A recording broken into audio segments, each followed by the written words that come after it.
श्री शिवाय नमस्तुभ्यम। ओम नमः शिवाय। दोस्तों, कैसे हैं आप? ये बताने के लिए कमेंट्स बॉक्स में हर हर महादेव हमेशा की तरह जरूर लिख दीजिएगा। तो दोस्तों, सावन का महीना स्टार्ट होने वाला है। आप सभी को पता है कि सावन बस शुरू होने वाला है।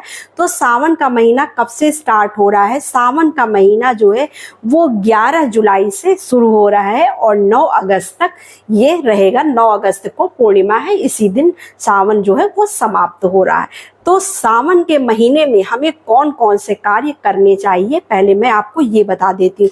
देखिए, बहुत से लोग हैं जिनकी शादियां नहीं हो रही होती हैं, बहुत प्रयास कर लेते हैं, काफ़ी दिक्कतें आती हैं, उनकी शादी नहीं हो पाती है। काफ़ी एज हो जाता है, 30 साल 35 साल 40 साल एज हो गई है, लेकिन प्रयास कर करके वो थक गए हैं, पर उनकी शादी नहीं हो पा रही है। तो सावन का महीना ही एक ऐसा महीना है कि इस महीने में कुछ ऐसे कार्य करने से आपकी शादी शीघ्र अतिशीघ्र हो जाएगी। जल्दी ही आपको जो है अच्छी सूचना मिलने लगेगी। कभी कभी तो ऐसा होता है कि शादी तय होने के बाद भी शादी नहीं हो पाती है। तो गुरुदेव ने बताया, यहाँ पर पूज्य पंडित प्रदीप मिश्रा जी ने अपनी कथा में बताया कि जिन बच्चों की शादियां नहीं हो रही हैं उन्हें क्या करना चाहिए। तो उन्हें ये उपाय करना चाहिए कि सावन के महीने में वो 2 लोटा जल ले लें।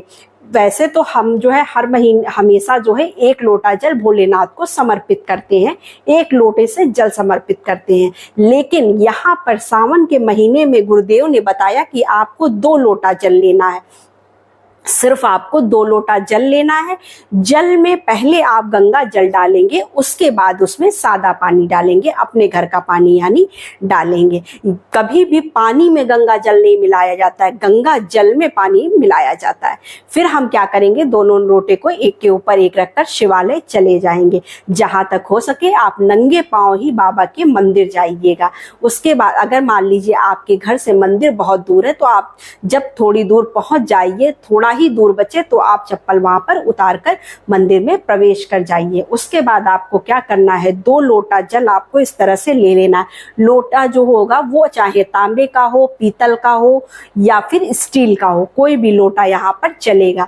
उसके बाद आप क्या करिएगा, 2 लोटा जल दोनों हाथों में आप इस तरह से ले लेंगे और जो जलाधारी होता है, जहां से जल नीचे की तरफ बहता है, जहाँ पे माता अशोक सुंदरी का स्थान होता है, वहां से हम जल को चढ़ाना शुरू करेंगे। वहां से हम जल चढ़ाएंगे और वहां से जल चढ़ाते हुए अपने भोले बाबा को समर्पित करेंगे जल। इस तरह से जल चढ़ाने से आपको सावन के महीने में जो है बहुत ही जल्दी आपके घर में ये खबर आएगी कि आपकी शादी पक्की हो गई है। बहुत ही जल्द से जल्द आपको 4 से 5 महीने के अंदर आपकी शादी तय हो जाएगी, जिन बच्चों की शादियां नहीं हो रही हैं। और लड़कियां, गुरुदेव ने बताया कि जो लड़कियां सावन के महीने में 16 सोमवार का व्रत मान कर रखती हैं, जैसे कि 4 सोमवार तो इस बार हमें सावन में मिल रहे हैं, तो सावन के महीने से आप सोमवार का व्रत उठा सकती हैं। तो आप क्या करिए कि सावन के सोमवार से, पहले सोमवार से आप व्रत उठाइए, बाबा को जल चढ़ाइए, पूजा अर्चना करिए विधि विधान से, और उसके बाद जो है 16 सोमवार का व्रत मानकर आपको पूजा करनी है बाबा की। 16 सोमवार का पूजा करते करते ही आपकी शादी पक्की हो जाएगी, आपकी शादी तय हो जाएगी।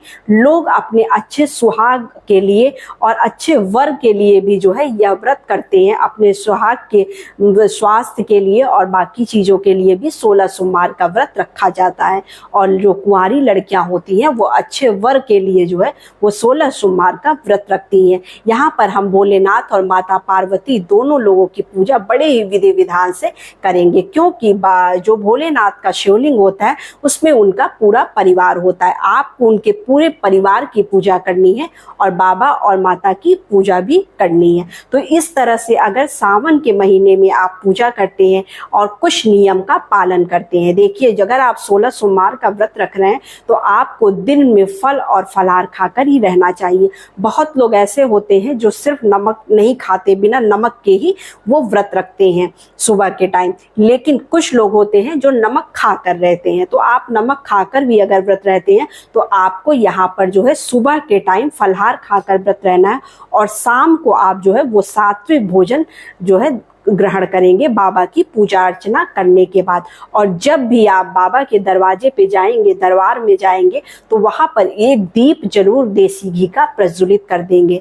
हर सोमवार को, जो आपने 16 सोमवार माना है, ये नहीं कि एक सोमवार को आप घर में ही पूजा कर लिए, घर में भी करिए, लेकिन शिवालय जाकर पूजा जरूर करिएगा, क्योंकि वहां पर जो मूर्तियां होती हैं, गुरुदेव कहते हैं वो प्राण प्रतिष्ठित मूर्तियां होती हैं, उसमें जान होती है। हम जो भी मनोकामना अपनी कहते हैं वो वहां पर पूर्ण हो जाती है। या तो फिर आप अपने घर में जो है पार्थिव शिवलिंग बनाकर उसकी पूजा करिए। उसके लिए आपको क्या करना है, अपने गमले में एक या तो बेल का पेड़ लगा लीजिए या समी का पेड़ लगा लीजिए, उसी में गमले में से थोड़ी सी मिट्टी लेकर आप शिवलिंग बना लीजिए और शिवलिंग बनाकर हर सोमवार 16 सोमवार तक आप पूजा करिए। उसके बाद उसी में मिट्टी बराबर कर दीजिए, इस तरह से उसका विसर्जन कर दीजिए। ये भी आप कर सकते हैं। इस तरह से भी लड़कियां 16 सोमवार का, जो कुंवारी लड़कियां हैं जो अच्छे वर के लिए व्रत करना चाहती हैं, वो इस तरह से व्रत कर सकती हैं। और 16 सोमवार का व्रत करते करते ही उनकी शादी अच्छे घर में, अच्छे परिवार में हो जाएगी। तो बस यही छोटी सी वीडियो थी, छोटी सी जानकारी थी। वीडियो अच्छी लगे तो चैनल को लाइक सब्सक्राइब जरूर करिए। तो नमस्ते फ्रेंड्स, ओम नमः शिवाय, हर हर महादेव।